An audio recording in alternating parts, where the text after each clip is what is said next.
సహోదరులు అందరూ కూడా 12 మంది. ఆ 12 మందిలో 12 గోత్రాలు వచ్చినాయి. 12 గోత్రాల్లో మనష్షే గోత్రం అనేటువంటిది చాలా తక్కువ. ఆ గోత్రంలో ఈ గిద్యోను వచ్చాడు. కాబట్టి నేను తక్కువ గోత్రంలో వచ్చాను కదా ప్రభు. యేసు ప్రభు అంటాడు, ఇశ్రాయేలీయులు కష్టపడుతున్నారు యుద్ధం చేయడానికి, నువ్వు వెళ్ళి వారికి సహాయం చేయి, పరాక్రమం కలిగిన బలాఢ్యుడు అంటాడు.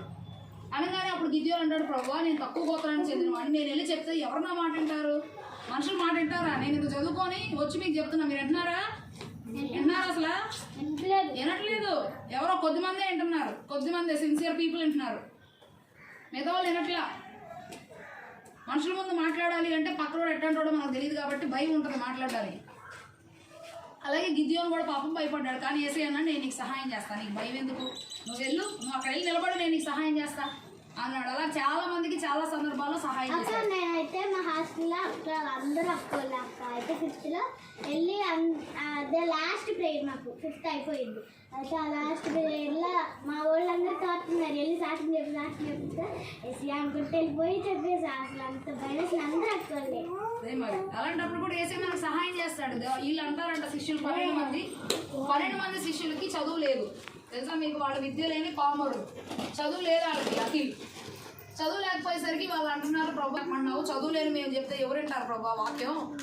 డిగ్రీలు చేసిన వాళ్ళ మాటే మనుషులు వింటలేదు, అవునా? అప్పటి కాలంలో కూడా చదువు, అప్పటి కాలంలో కూడా చదువు ఉంది. చదువు ధర్మశాస్త్రం చదివేవారు, ఫిలాసఫీ చదివేవారు. మోసే ఫిలాసఫర్ తెలుసా, ఫిలాసఫీ చేశాడు.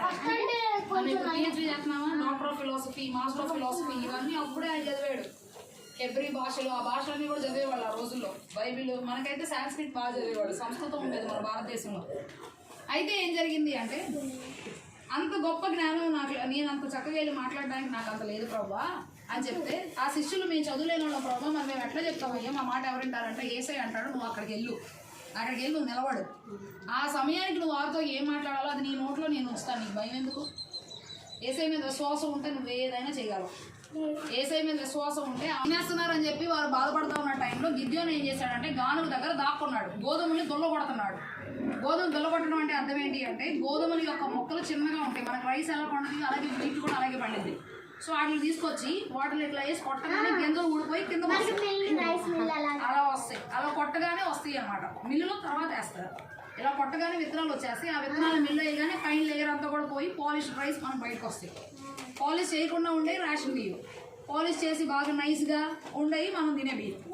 అర్థమవుతుందా? కానీ రేషన్ బియ్యం తింటేనే హెల్తీగా ఉంటాం, ఎందుకంటే ఆ పైన